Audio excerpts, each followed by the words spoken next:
Կենտրոնի եթերում անցուդարձն է, եկեք միասին ու կարճ ամփոփենք օրվա կարևոր իրադարձությունները Հայաստանից ու աշխարհից։ Բարի երեկո։ Մարմարիկում կորած 2 տարեկան Տիգրանին փնտրում են նաև արբանյակային լուսանկարներով բարձր տեխնոլոգիաների նախարարն է որոշ մանրամասներ ներկայացրել խորհրդարանում։ Մխիթար Հայրապետյանը լրագրողներին հայտնել է, որ նախորդ շաբաթ կապ են հաստատել ավելի քան 2 տասնյակ միջազգային ընկերությունների հետ։ Առայժմ հուսադրող տեղեկություն չկա։ Հայրապետյանն ասել է նաև, որ ստացած լուսանկարներն ու նյութերը տրամադրելու են ներքին գործերի նախարարությանը։ Միջազգային առաջատար ընկերությունների հետ 2 տասնյակ ընկերությունների հետ մենք ինտենսիվ աշխատանքներ ենք ունեցել, որ սակայն պահս պետք է տխրությամբ ասեմ, որ վերջին լուսանկարները, որ որևէ ընկերությունից մեզ հայտնել են, որ արվել է տվյալ տեղանքի, ապրիլի 26-ին են թվագրվում, ինչը բնականաբար ավելի վաղ ժամկետ է, քան այն օրը, երբ դեպքն է տեղի ունեցել։ Մենք ամենօրյա ռեժիմով իրականում աշխատում ենք, հույս ունենալով, որ առաջիկայում նաև կարող են հայտնի լինել գուցե թե այլ ընկերությունների մոտ տվյալ օրերի լուսանկարներ եւ առավելագույնը ուզում եմ վստահեցնել արվում է։ Սուրեն Պապիկյանն ու Վահագն Խաչատուրյանը շատ հակիրճ են արձագանքել լրագրողների հարցերին, որոնք վերաբերել են սահմանամերձ գյուղերում գրեթե ամեն օր լսվող կրակոցներին։ Պարոն Պապիկյան, ներողություն եմ խնդրում, երկու հարցի կպատասխանեք։ Հայ-ադրբեջանական հարաբերությունների մասին, այն մասին, որ կրակում են այս պահին սահմանամերձ գյուղերի ուղղությամբ։ Ինչպես եք պատկերացնում խաղաղությունների մասին լինում են պաշտոնական հաղորդագրություն։ Պարոն Խաչատուրյան, մեկ հարցի կպատասխանեք հայ-ադրբեջանական հարաբերությունների մասին։ Թեև Ադրբեջանի հետ համաձայնության խաղաղության համաձայնագրի տեքստն արդեն պատրաստ է, սակայն Ադրբեջանը շարունակում է կրակել, ինչպես կարձագանքեք, պարոն Խաչատուրյան։ Պաշտոնական այդպիսի մոտեցումը,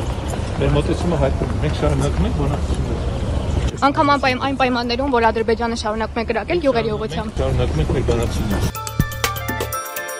Քաղաքական վենդետա լինելու է նախորդային խորհրդարանում տեղի ունեցած տխրահռչակ նիստից հետո Թելեգրամում գրել է Արսեն Թորոսյանը, որի երեկվա ելույթը ևս համեմված էր հայոյանքներով։ Նաև հավելել է. այո, հայոյել չի կարելի ոչ ազգային ժողովի ամբիոնից, ոչ ազգային ժողովի դահլիճում եւ ոչ էլ որևէ այլ տեղ։ Ահա այսպես են իշխող ուժի եւ ընդդիմադիր խմբակցությունների падգամավորները մեկնաբանել աղմկոտ միջադեպը։ Իրանք երևի որոշել են օրինակ վերցրել, տենց խաղական դաշտում էլ ակտիվ մարդիկ կան, չէ, որ հայոյախոսությամբ են իրենց դրսևորում, երևի մտածում են, որ սա էլեկտորատ է իրենց ապահովում եւ փորձում են այդ էլեկտորատից ուզում են, այսպես ասած, օգտվել։ Քոչարյանից են օրինակ վերցրել, որ Լևոն Քոչարյանը իրան շատ կոռեկտ է պահել, շատ կոռեկտ։ Այն ինչ որ իր դեմ ասել են, որևէ անձ ես անգամ զարմանում եմ, որ ինքը կարողացել է այդքան էլ համբերել։ Այն ինչ որ իր դեմ ասում են եւ իր հասցեին են ասում, ամեն մարդ չի կարող բանը տանել։ Ինքը որոշեց, որ Ռոբերտ Քոչարյանի փոքր տղան լինելը իրան իրավունք է վերապահում, որ ազգային ժողովի փոխնախագահային անվանի լակոտ։ Հիմա կներեք, հազար ներողություն, արդյոք դա հանդուրժելի է խորհրդարանական երկրում։ Իհարկե ոչ, եւ իհարկե պետքա պատասխան տալ։ Այն ինչ որ երեք խորհրդարանում դրսևորում էր, դա բավականին այլանդակ դրսևորում էր, որը հարի չէ որևէ խորհրդարանին։ Հիմա գիտեք, յուրաքանչյուրը իր հայտարարությունը, իր խոսելավեճը բերի կապի այս կամ այն մարդուն, դա որևէ ձևից չի բխում տրամաբանությունից։ Յուրաքանչյուրը իր կերտվածքին համաձայն է գործում, աշխատում, գործունեություն ծավալում, եւ եթե մարդու ներսում չկա այդ սահմանը, որը շատ դեպքերում խորհրդանում հատվում է, ապա այդ մարդը տարբեր առիթներով այդ սահմանը հատելու է եւ այդպիսի դրսևորում էլ ստանալու է։ Ալեն Սիմոնյանն էլ Թելեգրամում հարցում է սկսել առաջարկելով 4 տարբերակ։ Տարբերակ առաջին՝ ընդդիմությունը կգա հաջորդ նիստին, կգան կգրանցվեն, որպեսզի աշխատավարձ ստանան, բայց չեն մնա դահլիճում, կգա մի մասը Քոչարյանի տղան չի գա, կգան միայն կանայք ու Քոչարյանի տղան։ Հայաստանում վարժական հավաքներից խուսափելու համար քաղաքացիները պատասխանատվության կենթարկվեն։ Այդ նպատակով Պաշտպանության նախարարությունն առաջարկել է օրենսդրական մի շարք փոփոխություններ, որոնք կներկայացվեն նաև ազգային ժողովի քննարկմանը։ Անձը կազատվի քրեական պատասխանատվությունից, եթե ինքնակամ ներկայանա եւ ներգրավի վարժական հավաքին։ Արտակարգ դեպք Երևանում խանութից գողացել են տերմինալ, այն տեղափոխել են Ֆանարջան 23 հասցեի մոտ գտնվող խոտածածկ տարածք, հետո կոտրել են ու փողը տարել։ Գործարանում պայթյունի պատճառով թունավոր ամպը ծածկել է իսպանական քաղաքներից մեկը, որտեղ 77 000 մարդ է ապրում։ Տուժածների մասին դեռևս չի հաղորդվում։ Իշխանությունը բնակիչներին կոչ է արել մնալ տանը եւ ամուր փակել դռներն ու պատուհանները։ Տղամարդը կրակ է բացել Հյուսիսային Օսիայի ավտոլվացման կետում, միջադեպը տեղի է ունեցել Արդոն քաղաքում։ Մոտեցել է ավտոլվացման կետին, դուրս եկել մեքենայից եւ սկսել ինքնաձիգից կրակել 3 երիտասարդի վրա։ Մեկ մարդ զոհվել է, եւս մեկը վերակենդանացման բաժանմունքում է, հարուցվել է քրեական գործ։ Բլագովեշինսկում ավտոարշավորդը թռել է հսկայական փոսի վրայով, փորձելով փախչել ոստիկանությունից։ Վարորդին կալանավորել են 2 շաբաթով։ Մայիսի 15-ը նշվում է որպես ընտանիքի միջազգային օր։ Աշխատանքի և սոցիալական հարցերի նախարարությունը տեսանյութ է հրապարակել, որտեղ պատմում է Ավետիսյանների ընտանիքի մասին, նրանք 4 երեխա ունեն, փոքրիկի են սպասում և որոշել են պետության հոգացությամբ ապրող ևս 4 երեխայի իրենց խնամքին վերցնել։ Համատեղ որոշեցինք, որ պիտի անենք այս քայլը։ Երկար տարի տևեց, բայց եկավ հասավ նրան, որ արդեն ունենք 8 բալիկ 9-րդը կծնվի։ Շատ առիթներ են եղել, որ ներկա եմ եղել մանկատներում, ծանոթացել եմ փոքրիկների հետ ու ընդեղի իրանց պայմանները, իրանց ապրելա կերպը, ձևը, այդ ամեն ինչը միշտ ազդել է իմ վրա ու միշտ ուզում էի սենց ոնց որ կինոյի հերոսներն են պատկերացնում, ինչ որ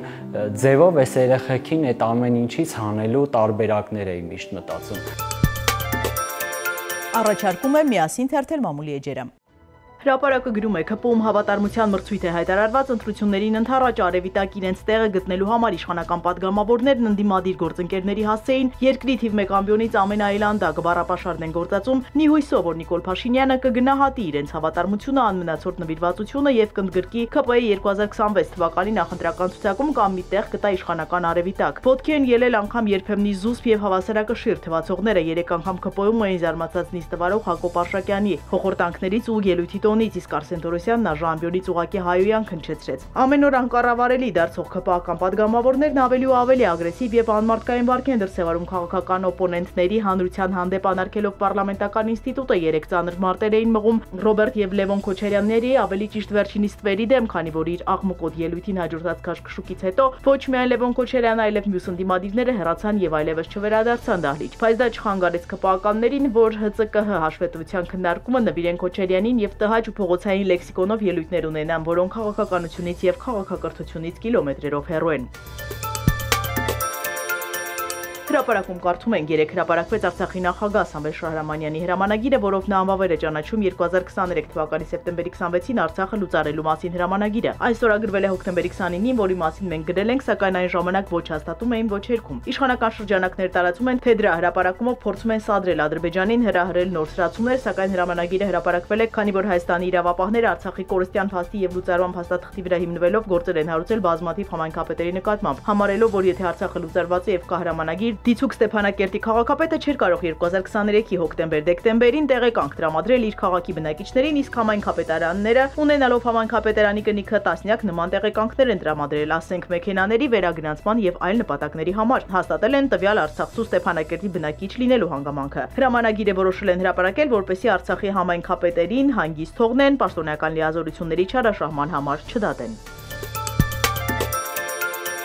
Հրապարակը գրում է, ՏԿ նախարար Դավիթ Խուդատյանը հրաժարվում է բեռնափոխադրում իրականացնող ընկերություններին տրամադրել թույլատվություններ, որոնք նրանք կարող են երրորդ երկրից, օրինակ Վրաստանից բեռնափոխադրում իրականացնել Ռուսաստան։ Վարորդները դրան դազվոլ են ասում, որի դիմաց նաև վճարում են։ Նրանցից մեկը պատմեց, որ նախարարությունից իրենք մերժում են ստանում, ՏԿ-ից ասում են չկա, բայց իրենք գիտեն, որ տարեսկզբին Ռուսաստանը Հայաստանի ՏԿ նախարարությանը տվել է 700 դազվոլ, որից 500-ը բաժանել են ֆուրատերերին, իսկ 200-ը Դավիթ Խուդատյանը չգիտես ինչու պահել է։ Խոսնակը հաստատեց տեղեկությունը, ասաց, որ տարեսկզբին 700 դազվոլն են ստացել, այժմ մնացել է 130 հատ։ Դրանք տրամադրվում են 1 տարի ժամկետով եւ մինչեւ տարվերջ կտրամադրվեն, բայց չեն տրամադրվում նրանց, ովքեր նախորդ տրամադրածը դեռ չեն օգտագործել։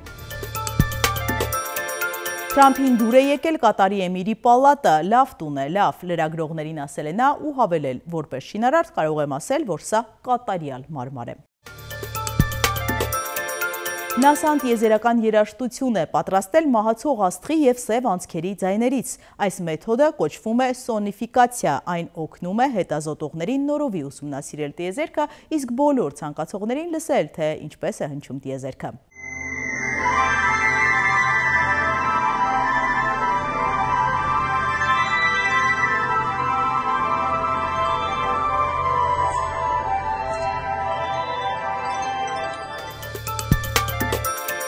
Եվ եղանակ տեղումներ չեն սպասվում, ջերմաստիճանը աստիճանաբար կբարձրանա։